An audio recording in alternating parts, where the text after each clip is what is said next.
Modernisasi berasal dari kata modernus yang diartikan sebagai proses menuju masa kini, atau dapat dikatakan sebagai proses menuju masyarakat yang modern.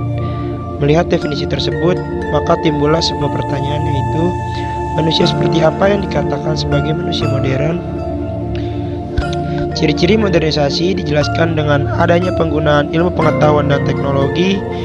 Dilansir dari data book survei yang dilakukan oleh We Are Social, menjelaskan bahwa ada sebesar 204,7 juta pengguna internet Indonesia pada awal 2022. Sejak 5 tahun terakhir, Indonesia telah mengalami peningkatan sebesar 54,25%. Hal ini menambah deretan bukti yang menunjukkan negara Indonesia sebagai salah satu pengguna internet terbesar di dunia yang mengalami lonjakan besar dalam penggunaan iptek. Dilansir dari CNN, diperkirakan pada tahun 2018, pengguna smartphone di Indonesia berjumlah lebih dari 100 juta orang, yang menunjukkan bahwa Indonesia adalah pengguna smartphone terbesar keempat di dunia. Melalui data ini, penetrasi smartphone juga terlibat, yaitu sebesar 1/4 dari penduduk Indonesia telah menggunakan smartphone. Jumlah ini terus meningkat dari tahun sebelumnya dan diperkirakan akan meningkat pula hingga 4 tahun setelahnya. Penggunaan iptek dilakukan dalam segala aspek, tidak terkecuali dalam bidang pendidikan. Pendidikan harus berinovasi, contohnya dengan penggunaan ponsel pintar atau smartphone. Dengan meningkatkan kemampuan ponsel pintar yang semakin canggih, maka muncul pula kesempatan bagi manusia untuk mengolahnya sebagai sesuatu yang bermanfaat. Sudah ditemani oleh founder ya dari Ruang Guru dan juga merupakan direktur dari produk, yaitu Iman Usman. Halo. Ya, dan kita sekarang berada di kantor Ruang Guru yang kantornya milenial ya, tapi Iman, sekarang ini sebenarnya kan ada aspek teknologinya khusus yang berbasis internet ya. Kemudian kalau di Indonesia pasti ada masalah akses terhadap pendidikan itu sendiri dan kualitas terhadap pendidikan itu sendiri, serta kebutuhan pendidikan itu sendiri khususnya bagi anak-anak muda sekarang. Ini bagaimana peran dari teknologi ini kita bisa membuat transformasi yang cukup mendalam ya terhadap gimana sih peran teknologi gitu. Jadi teknologi ini bagi saya justru sebenarnya is an equalizer. Jadi yang bisa menyetarakan kesempatan buat semua orang. Jadi kalau tadi misalnya anak-anak yang hanya di kota besar saja yang bisa mengakses guru yang bagus, sekolah yang bagus, sekarang anak-anak di pelosok pun juga bisa karena penetrasi internetnya jauh lebih cepat dibandingkan penetrasi guru berkualitasnya gitu kan. Teknologi ini sebenarnya jauh lebih besar perannya daripada itu. Dengan teknologi kita bisa mendeteksi konten-konten apa yang dibutuhkan.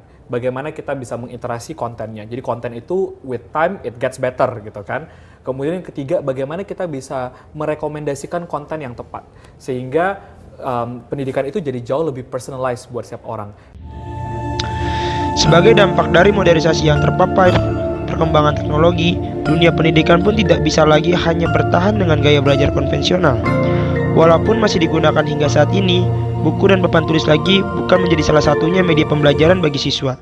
Kalau misalnya kita masih antipati, karena masih ada orang berpikir bahwa ngapain teknologi gitu kan, orang bisa kok menghabiskan waktu, ini nggak ada manfaatnya, ini merusak. Nggak ada ruang guru pun anak-anaknya juga akan tetap berhubungan sama teknologi, maksudnya gitu kan. Jadi dia akan, ya namanya itu perkembangan zaman yang nggak mungkin bisa ditolak gitu. Nah justru sekarang adalah bagaimana nih kita menangkap nih udah ada banyak player-player, ada banyak orang-orang yang berusaha menggunakan teknologi untuk kebaikan.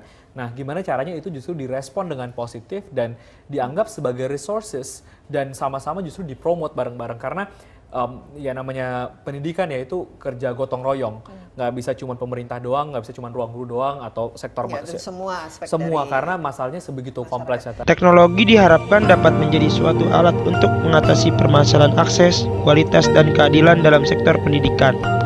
Melihat potensi Indonesia dalam survei sebelumnya, penggunaan internet dan ponsel pintar sebagai media pembelajaran dapat membantu manusia untuk berkembang menuju masa depan yang lebih modern.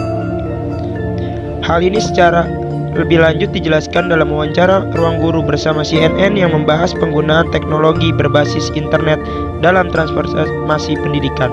Teknologi membuat pendidikan menjadi jauh lebih kreatif dan inovatif. Melalui akses terhadap konten berkualitas yang lebih terbuka, pola belajar siswa pun mengalami perubahan yang signifikan. Konten dan guru berkualitas dalam ruang guru contohnya. Pada akhirnya, hal tersebut dapat diperoleh melalui ponsel pintar dan dapat diakses kapanpun, dimanapun siswa berada. Melihat perkembangan modernisme dan globalisasi, ternyata banyak juga yang masih skeptis terhadap penerapan teknologi dalam transformasi pendidikan.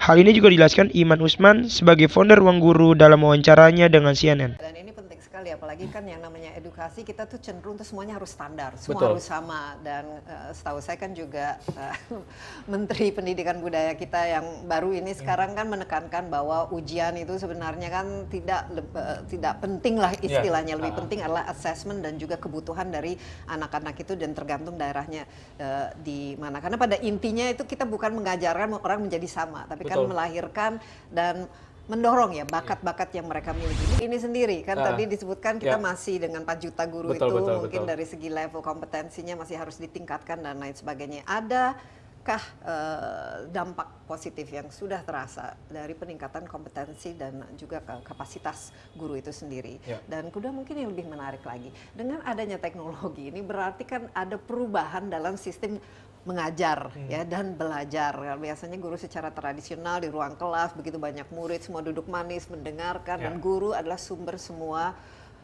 dari ilmu itu sendiri. Gurulah yang paling benar. Ini bagaimana selama 6 tahun ini Iman melihat? Jadi yang pertama sebenarnya mungkin banyak orang nggak tahu bahwa selain perusahaan Ruang Guru, kita juga punya Yayasan Ruang Guru. Di yayasan ini kita banyak melakukan aktivitas-aktivitas non komersial, termasuk sebenarnya utamanya adalah pelatihan guru. Dapat disimpulkan bahwa transformasi pendidikan via teknologi dilakukan demi kebermanfaatan jangka panjang. Upaya yang dilakukan oleh Ruang Guru sebagai salah satu platform pendidikan berbasis teknologi menjadi contoh dari penggunaan teknologi ke arah yang positif, dan tentu harus didukung oleh pihak-pihak yang terlibat dalam dunia pendidikan.